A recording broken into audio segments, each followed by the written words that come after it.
Je pense que c'est plus qu'important par rapport à toutes les attaques que le gouvernement nous met sur la table depuis très longtemps, principalement la réforme des pensions, les exclusions du chômage, les malades maintenant qui viennent de sortir, on sort le saut d'index, enfin bref, il y a toute une série de choses, d'injustices flagrantes qu'on ne peut pas laisser passer et qu'il est temps qu'on combatte. Il y a urgence? Oui, il y a plus qu'urgence. En tous les cas, la réforme du chômage, elle a déjà été mise sur la table, elle est déjà d'application. La réforme des pensions n'est pas encore signée et apparemment même repoussée.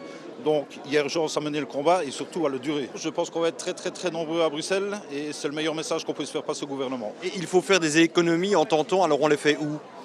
Alors pour faire des économies, évidemment, il y a plusieurs pistes.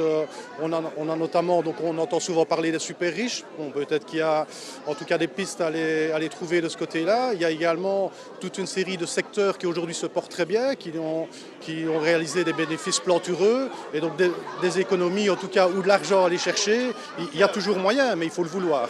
Travailler à 60 ans, à 67 ans à pousser des palettes, à 64 ans à pousser des palettes, c'est difficile. Déjà à 50 ans, j'ai très de mal à finir mes journées de travail.